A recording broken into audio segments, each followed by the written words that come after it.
Hello विद्यार्थियों, स्वागत है आपका आपके अपने चैनल डे की क्लासेस में। आज हम पढ़ेंगे क्लास 7th व्याकरण और इसका पहला ही अध्याय है भाषा, व्याकरण और लिपि। भाषा क्या है? भाषा तथा उसके रूपों को जानने समझने के लिए नीचे दिए गए चित्र हैं, देखिए। अध्यापिका कक्षा में छात्रों को पढ़ा रही है, बच्चे उन्हें सुनकर समझ रहे हैं। वीना, कल तुम कहाँ जाओगी? रेखा, मैं कल पापा के साथ पुस्तक मेला देखने जाऊंगी। दो सहेलियां आपस में बात कर रही हैं। रोहित फ़ोन पर कुछ कह रहा है, मोहित उसकी बात सुन रहा है। बेटी ने अपने माता पिताजी को पत्र लिखा, माताजी ने पत्र पढ़कर बेटे की बात समझी।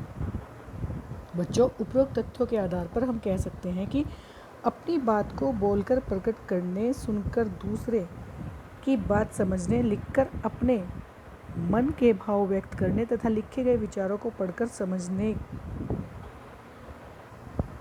का भाषा वह माध्यम है जिसके द्वारा हम बोलकर या लिखकर अपनी बात को प्रकट कर सकते हैं और सुनकर और पढ़कर दूसरों की बातों को समझ सकते हैं। सभी अपने मन के भावों और विचारों को प्रकट करना चाहते हैं, वह इन्हें संकेतों द्वारा भी प्रकट कर सकते हैं, किंतु संकेतों की एक सीमा होती है, इसलिए संकेतों द्वारा मन के सारे भाव और विचार प्रकट नहीं कर सकते। व्याकरण में संकेतों के भाषा को दर्जा नहीं दिया गया है क्योंकि इनमें भावों की स्पष्ट अभिव्यक्ति नहीं होती है। अब हम बात करेंगे भाषा के रूप। तो काइंड ऑफ लैंग्वेज, भाषा दो प्रकार की है। मौखिक रूप, जब हम अपने विचारों या भावों को बोलकर दूसरों तक पहुंचाते हैं तथा सुनने वाला उन्हें सुनकर समझ लेता है, तो भाषा का यह रूप मौखिक कहलाता है। अध्यापक का कक्षा में पढ़ाना, दूरभाष पर बातचीत करना, आपस में बातें करना, कहानी सुनाना, रेडियो सुनना, समाचार वादन आदि, ये सब मौखिक भाषा के रूप हैं। लिखित रूप, जब हम किसी व्यक्ति के समक्ष अपने विचारों को लिखकर प्रकट करते हैं तो उसे भाषा का लिखित रूप कहते हैं। लिखित भाषा स्थायी होती है, इसके द्वारा ज्ञान के भंडार को सुरक्षित रखा जा सकता है, जैसे समाचार पत्र, पत्रिकाएं, ईमेल, गणित के सवाल हल करना, पत्र लिखना आदि इसी भाषा के अंतर्गत आते हैं। अब हम पढ़ेंगे मातृभाषा। मातृभाषा का अर्थ है मातृ अर्थात माता की भाषा, वह भाषा जिसे बच्चे अपनी माँ से सीखते हैं। बच्चे की माँ जिस भाषा का प्रयोग करती है, बच्चे भी वही भाषा सबसे पहले सीखते हैं। हमारी राष्ट्रभाषा, 14 सितंबर 1949 को भारतीय संविधान द्वारा हिंदी को राष्ट्रभाषा के रूप में स्वीकार किया गया। संविधान के अनुच्छेद 343 के अनुसार संघ की राज्य भाषा और लिपि देवनागरी है। हिंदी हमारी राष्ट्रभाषा है।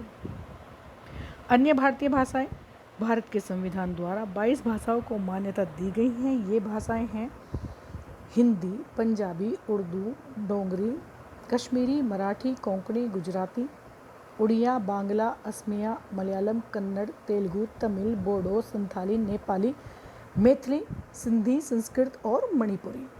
अब हम बात करते हैं बोली की। डायलेक्ट, बोली क्या होती है? भाषा और बोली में काफ़ी अंतर होता है। बोली देश के किसी सीमित भाग में बोली जाने वाली वह भाषा है जो केवल बोलने में प्रयोग होती है। अन्य शब्दों में भाषा के क्षेत्रीय रूप को ही बोली कहा जाता है। कुछ बोलियों के उदाहरण हैं भोजपुरी, हरियाणवी, राजस्थानी, खड़ी बोली, ब्रज, अवधी बोलियाँ आदि। अगले अध्याय में हम व्याकरण का विस्तार जानकारी प्राप्त करेंगे। अब बात करते हैं हम लिपि की। लिपि किसी भाषा को लिखने के लिए जिन चिन्हों का प्रयोग होता है उन्हें लिपि कहा जाता है। बोली जाने वाली प्रत्येक ध्वनि के लिए लिपि में एक संकेत निर्धारित होता है जिसे वर्ण कहते हैं। वर्ण ध्वनियों की उच्चारण इकाई भी है और उसका लिखित रूप भी है। प्रत्येक भाषा की अपनी अलग लिपि होती है, जैसे हिंदी की देवनागरी, पंजाबी गुरुमुखी, बांग्ला, उर्दू, फारसी, तेलुगु देवनागरी, संस्कृत देवनागरी, अंग्रेजी रोमन, रूसी, चीनी।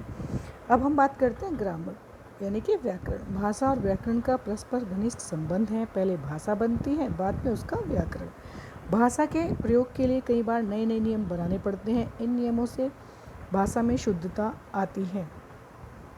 भाषा को शुद्ध रूप देने के लिए व्याकरण की आवश्यकता होती है, अर्थात व्याकरण वह शास्त्र है जिसके अध्ययन से किसी भाषा को शुद्ध रूप में बोलने या लिखने का ज्ञान होता है।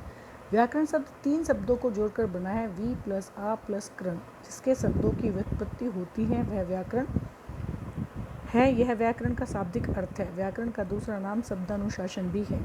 अब व्याकरण के रूप पढ़ते हैं। व्याकरण के 3 रूप हैं, वर्ण विचार, शब्द विचार और वाक्य विचार। वर्ण विचार क्या होता है? वर्ण विचार में वर्णों के स्वरूप, भेद, उच्चारण तथा लेखन की विधि के बारे में बताया जाता है। शब्द विचार शब्द विचार में शब्द के विभिन्न रूप, भेद, उत्पत्ति तथा प्रयोगों का वर्णन किया जाता है। वाक्य विचार, वाक्य में वाक्यों के भेद, वाक्य निर्माण की विधि तथा विराम चिन्ह आदि का प्रयोग किया जाता है। तो बच्चों, आज आप इतना ही पढ़ेंगे। बाकी के जो प्रश्न उत्तर हैं वो आपको भेज दिए जाएंगे। कुछ मैं इसमें जोड़ देती हूँ, जो लिखित प्रश्न उत्तर हैं इनके आंसर मैं लिखवा दूँगी आपको। इसके अलावा आप जो खाली स्थान दिए गए हैं ये आप अपने आप स्वयं कर लेंगे। तो धन्यवाद बच्चों, आप अच्छे से पढ़ेंगे। जो समझ नहीं आएगा वो आप दोबारा पूछ लेंगे।